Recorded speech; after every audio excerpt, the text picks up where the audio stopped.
जय हिंद। नमस्कार दोस्तों, आप देख रहे हैं knowledge and profit YouTube channel, जहां पर हम हर दिन आपके लिए लाते हैं बाजार का गहराई से विश्लेषण, आज के मार्केट मोमेंट्स का रिव्यू, जरूरी खबरें और डेटा अपडेट्स, कल के इंडेक्स मूवमेंट की संभावनाएं और लेवल्स। हमारा विश्लेषण पूरी तरह नॉलेज, स्किल और रिसर्च मेथड पर आधारित है।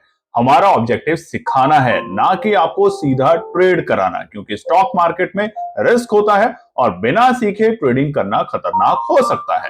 रियल टाइम डेटा और इंपॉर्टेंट न्यूज अपडेट के लिए आप हमें टेलीग्राम और व्हाट्सएप पर ज्वाइन कर सकते हैं। यहाँ हम मार्केट आवर्स में इंपॉर्टेंट न्यूज और डेटा शेयर करते हैं, जिससे आप अपने एनालिसिस में सुधार कर सकें और बेहतर रणनीति बना सकें। तो चलिए सीखते हैं, समझते हैं और बाजार का सही लाभ उठाते हैं। समझदारी से निवेश करें, ज्ञान के साथ मुनाफा कमाएं। जय हिंद और नमस्कार दोस्तों। चलिए बात करते हैं हफ्ते के आखिरी कारोबारी दिन यानी कि शुक्रवार 22 अगस्त किस तरीके से किया है कारोबार इंडेक्सेस ने। सबसे पहले बात करते हैं निफ्टी की, मगर उससे पहले आप लोगों से रिक्वेस्ट है, अगर आप चैनल पर पहली बार हैं तो चैनल को सब्सक्राइब करें, वीडियो पसंद आती है तो लाइक और कमेंट्स भी जरूर शेयर करें। अब देखिए, आज हमने हफ्ते के आखिरी कारोबारी दिन गिरावट देखी, यानी कि लगातार 4 दिन से जो हम तेजी बाजार में देख रहे थे, आज वो सारी तेजी गिरावट में कन्वर्ट हुई और गिरावट भी बड़ी हुई। तो सबसे बड़ा कारण जानने की कोशिश करेंगे आज की वीडियो में कि किस वजह से बाजार गिरा, और उसके अलावा कुछ डेटा पे भी नजर डालेंगे और साथ में देखेंगे क्या आने वाले हफ्ते में रिकवरी आएगी तो कैसी होगी, और उसी के साथ अगर गिरावट हुई तो कहां तक के लेवल हम देख सकते हैं। तो वीडियो को स्किप मत कीजिएगा। चलिए सबसे पहले निफ्टी की बात करते हैं। शुक्रवार 22 अगस्त अपनी एक्सपायरी के दिन निफ्टी ने एक शानदार तेजी दिखाई। हालांकि ऊपरी स्तर से हमें प्रॉफिट बुकिंग देखने को मिली और बाजार कामयाब हुआ था 25,050 के ऊपर की क्लोजिंग देकर। आज एक गैप डाउन ओपनिंग मिलती है 20 पॉइंट की और पहली टिक में निफ्टी खुला 25,064 के लेवल पे। जहां खुला आप देखेंगे पहली ही कैंडल में, उसी कैंडल में बाजार ने पूरा दमखम रखा और कल की जो हमारी क्लोजिंग थी उसके पास पहुंचा, यानी कि अपना डे हाई का लेवल बनाया 25,085, मगर उस लेवल को पार नहीं कर पाया। अब हमने आपको क्या बताया था, जब भी आप रेजिस्टेंस और सपोर्ट निकालते हैं, ये बहुत आसान है। रेजिस्टेंस और सपोर्ट निकालने का जो प्रोसेस है वो बहुत आसान है, मगर बस आपको लगातार प्रैक्टिस करनी है।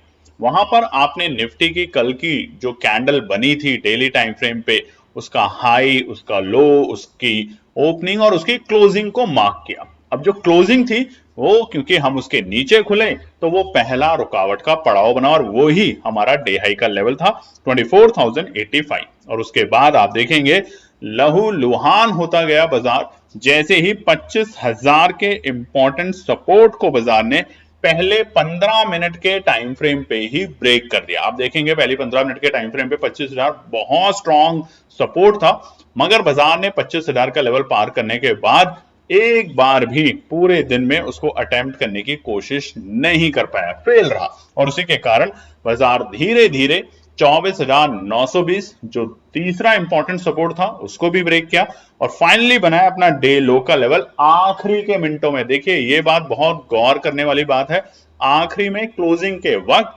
निफ्टी ने बनाया अपना डे लो का लेवल, जो कि थे 24,859 के लेवल। हालांकि क्लोजिंग 24,870, एक बड़ी गिरावट 214 पॉइंट की हफ्ते के आखिरी कारोबारी दिन। बात करते हैं सेंसेक्स में, तो यहां भी बिल्कुल वैसा ही मॉल था। हमारी क्लोजिंग जो हुई थी वो 82,000 के लेवल पे थी, जो कि मेक और ब्रेक लेवल था सेंसेक्स इंडेक्स के अंदर। आज यहां पर भी एक छोटे से गैप डाउन के साथ सेंसेक्स खुला 49 पॉइंट और पहली टिक में बाजार खुला 81,951 के लेवल पे। जहां खुला पहले वहां से तेजी का माहौल करने की कोशिश करी, यानी कि जो हमारा 82,000 का पड़ाव था क्लोजिंग का, उसको पार करने के लिए ट्राई किया बाजार ने और उसी के चलते अपना डे हाई का लेवल बनाया पहली ही 9:15 की कैंडल में 81,994। और उसके बाद वहां पर जब हम 82,000 को पार करने में सफल नहीं हो पाए, वहां से गिरावट गंभीर होती है और एग्जैक्टली 81,800 के जो लेवल थे इंपॉर्टेंट सपोर्ट था और उसके बाद 81,750 का जो क्रूशियल सपोर्ट था उसको तोड़ने के बाद पूरे दिन हम सेंसेक्स में गिरावट देखते रहे और आखिरी में क्लोजिंग के वक्त ऑलमोस्ट सेंसेक्स ने बनाया अपना डे लो का लेवल जो कि था 81,292। तो ऊपरी स्तर से तकरीबन हमने 700 पॉइंट की गिरावट देखी आज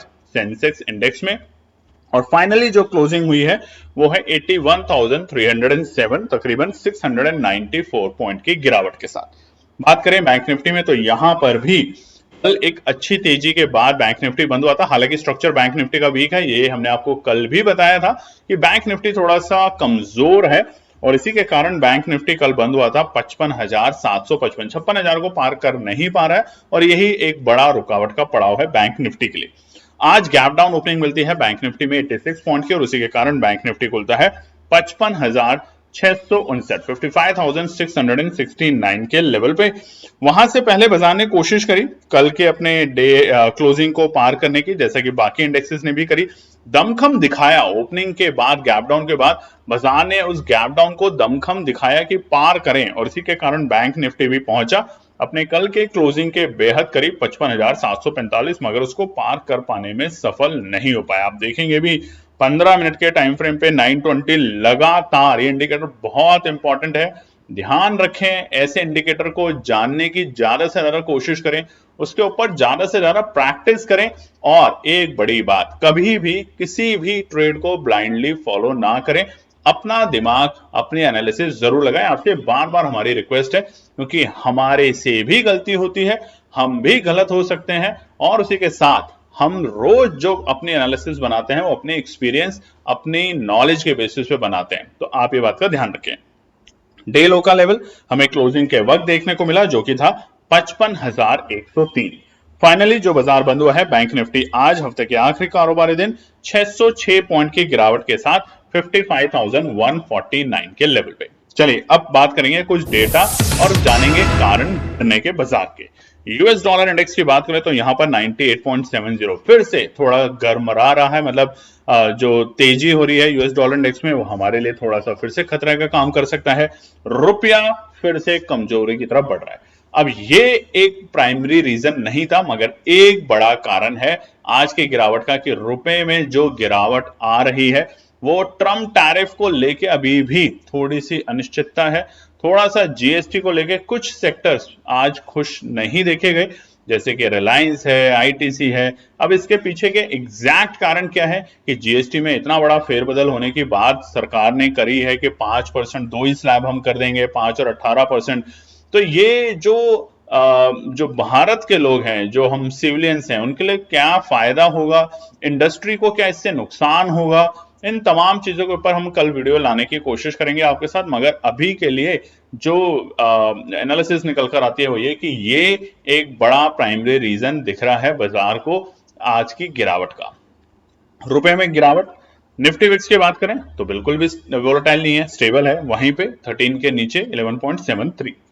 बात करते हैं आज सेक्टर स्पेसिफिक, तो आज सिर्फ एक फार्मा और हेल्थ केयर को आप छोड़ दीजिए जिसमें हमें हरियाली और गिरावट दोनों एक समान देखने को मिल रही है। जैसा आप देख भी सकते हैं स्क्रीन पे, निफ्टी फार्मा में अगर किसी एक शेयर ने 4.5% से ज्यादा की तेजी दिखाई है तो वहीं पर किसी शेयर ने 2.5% की गिरावट भी दिखाई है। सेम हेल्थ केयर में अगर हम बात करें तो वहां पर भी तकरीबन 4.63% की अगर तेजी है तो 2.5 की गिरावट है। मगर उसके अलावा आप देखेंगे auto sector, consumption, energy, reality, इन सब में आज हमें बहुत बड़ी गिरावट देखने को मिली है कुछ पर्टिकुलर शेयर्स में। आईटी की बात करें तो यहां पर भी आज हमें स्ट्रेंथ बिल्कुल नहीं देखने को मिली, चाहे ऑयल एंड गैस हो, चाहे फाइनेंशियल सर्विसेज और बैंक निफ्टी। तो आपको हमने बताया था स्ट्रक्चर वीक है, और आप देखेंगे प्राइवेट बैंक में कोई भी बैंक आज हरे निशान में कामयाब नहीं हो पाया बंद होने में। साथ में एफएमसीजी और पीएसयू बैंक की बात करें तो पीएनबी, उसके अलावा central bank, union bank, Baroda bank, सब में 1% से बड़ी गिरावट है, और उसी के कारण आज निफ्टी में हमें ज्यादा दबाव देखने को मिला बैंक निफ्टी के कमजोर स्ट्रक्चर की वजह से। मगर घबराएं नहीं, घबराएं क्यों नहीं, क्योंकि पढ़ेंगे तो अभी समझ पाएंगे चीजों को।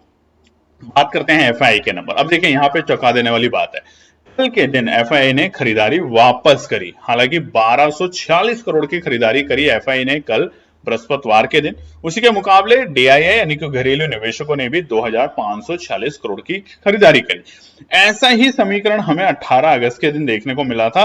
FII ने खरीदारी करी और एक बड़े गैप अप के साथ बाजार खुला सोमवार को, जब जैसे ही ट्रंप साहब और रशिया के पुतिन साहब की मीटिंग आई, अनाउंसमेंट हुआ, GST का अनाउंसमेंट 15 अगस्त को किया गया और उसी के चक्कर में 18 अगस्त को एक बड़ा गैप अप ओपनिंग हुआ। उससे अगले दिन ही बाजार थोड़ा नरम हुआ। ऐसा ही कल के दिन देखने को मिला कि FII ने खरीदारी का मूड माहौल बनाया ही था कि आज फिर से बाजार में गिरावट है और गिरावट भी बढ़ी। क्यों, अब जानेंगे आगे के पार्ट में। आपने आज देखा होगा कि वोडाफोन आइडिया जो है उसके शेयर में तकरीबन 9% का उछाल देखने को मिला है, तेजी देखने को मिली है। इसके पीछे का कारण क्या है, क्या इसको बाय करें, सेल करें, होल्ड क्या है? अब हमारी अपनी एनालिसिस क्या होगी ये हम आपके साथ शेयर करने की कोशिश करेंगे, आप जानने के अगर इच्छुक हैं। हालांकि इसके लिए प्रधानमंत्री ऑफिस से एक इनफॉर्मल नोट आया है कि डिपार्टमेंट ऑफ टेलीकम्युनिकेशन ने रिलीफ मांगा है। बहुत सारा कर्जा है इस कंपनी के ऊपर, आप जानते हैं, और शायद इस कंपनी का जो कर्जा है उसको कम करने के लिए सरकार सोच रही है। अब बस सोचना शुरू ही क्या था कि आप देखेंगे 9% की रैली वोडाफोन आइडिया में आज देखने को मिली, इतने बड़े गिरावट के बाजार में। चलिए अब इंपॉर्टेंट समझ लेते हैं वीकली टाइम फ्रेम। याद कीजिएगा हमने बीते हफ्ते आपको बताया था कि 6 हफ्तों से निफ्टी लाल निशान में वीकली टाइम फ्रेम पर अपनी कैंडल बना रहा है, और फिर बीते हफ्ते हमने एक हरियाली वापस बाजार में लौटते हुए देखी। उम्मीद थी कि इस बार भी अगर वीकली टाइम फ्रेम पे निफ्टी हरे निशान में आ जाता है तो ये अच्छे संकेत होंगे बाजार के। हालांकि आज बाजार ने जो 4 दिन की तेजी थी निफ्टी में, सेंसेक्स में, बैंक निफ्टी में, उन सबको धराशायी करते हुए लाल निशान की कैंडल बना दी है वीकली में। अब इसका इंडिकेशन क्या है?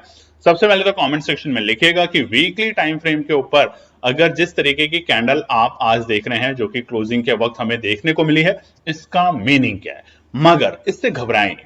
देखिए अभी भी हम 920 जो हमारा एक्सपोनेंशियल मूविंग एवरेज है वीकली टाइम फ्रेम पर भी, वहां से अभी हम थोड़े से सही लेवल पे हैं। हाँ, गिरावट जरूर हुई है, मगर हम बात करें अपने बीते शुक्रवार से तो वहां से अभी भी हम तेजी में हैं। यानी कि जहां हमने बॉटम बनाया था निफ्टी ने 24,300 के आसपास में, वहां से अभी भी हम काफी अच्छी तेजी में हैं। और अगर बाजार ने आज जो ट्रैप करा है या ऑपरेटर्स ने अननेसेसरी बाजार को जो नीचे के स्तर पे लेकर आया है, अगर सोमवार को बाजार तेजी करता है नहीं करता है, उसके लिए एनालिसिस आपके साथ हम शेयर करेंगे आने वाले वीक में। मगर फिलहाल के लिए ये जो स्ट्रक्चर बन रहा है सतर्क भी कर रहा है और ये अपॉर्चुनिटी भी देगा आपको, दोनों चीज। मगर इसके ऊपर हम डिटेल में आपके साथ कल वीडियो शेयर करेंगे। बात करें सेम बैंक निफ्टी का स्ट्रक्चर, जितनी बड़ी तेजी हमने सोमवार को बाजार में देखी थी, लौटते हुए देखी थी, वहां से बाजार फिसलते हुए देखने को मिल रहा है। यानी कि 56,000 को पार करके टिक नहीं पा रहा, और उसी के कारण आज हम वापस से 55,000 के बेहद करीब आज बैंक निफ्टी को देख पा रहे हैं। तो अब क्या ये गिरावट वापस जाएगी या बाजार में फिर से तेजी आएगी? तो एक बात समझ जाइएगा, हमेशा हमने आपको बताया जब भी बाजार में रैली आती है, बड़ी रैली आती है, तो वो हमेशा अपने पुराने बड़े गैप अप को रीटेस्ट करती है, उस गैप को फिल करती है, जो कि हमने इस हफ्ते के सोमवार को निफ्टी में, बैंक निफ्टी में, सेंसेक्स में बनते हुए देखा था, और उसके बाद वहां से रैली दिखाने की तैयारी करेगी। तो अगर बॉटम बन चुका है निफ्टी का भी, बॉटम बन चुका है बैंक निफ्टी का भी, तो अब सोमवार का दिन होगा बहुत खास, बहुत इंपॉर्टेंट, क्योंकि मंथली एक्सपायरी का हफ्ता भी शुरू हो चुका है। तो अगर रैली आई सोमवार को तो निश्चिंत हो जाइए, निफ्टी और बैंक निफ्टी में जबरदस्त तेजी आपको आने वाले सप्ताह में देखने को मिलेगी। मगर मंडे के क्या होंगे रेजिस्टेंस और सपोर्ट, और आने वाले सप्ताह के रेजिस्टेंस और सपोर्ट, और कुछ इंपॉर्टेंट न्यूज, डेटा और आने वाले प्लान्ड इवेंट्स अगर आप जानना चाहते हैं तो कमेंट सेक्शन में लिखिएगा। कल हम फिर मिलेंगे आपके साथ एक और नई वीडियो को लेकर। जब तक अपना ध्यान रखें। जय हिंद दोस्तों। तो दोस्तों आज के लिए बस इतना ही। उम्मीद है कि यह विश्लेषण आपको मार्केट को समझने और बेहतर रणनीति बनाने में मदद करेगा। अगर ये वीडियो आपको पसंद आया हो तो इसे लाइक करें, शेयर करें और चैनल को सब्सक्राइब करें, ताकि आपको हमारे सभी अपडेट समय पर मिलते रहें। मार्केट से जुड़े रियल टाइम डेटा और न्यूज अपडेट के लिए हमें टेलीग्राम और व्हाट्सएप पर ज्वाइन करें। लिंक आपको डिस्क्रिप्शन में मिल जाएगा। याद रखें, सीखना सबसे बड़ा इन्वेस्टमेंट है। ट्रेडिंग से पहले सही एनालिसिस करें, ज्ञान के साथ मुनाफा कमाएं। फिर मिलेंगे अगले वीडियो में, तब तक के लिए जय हिंद।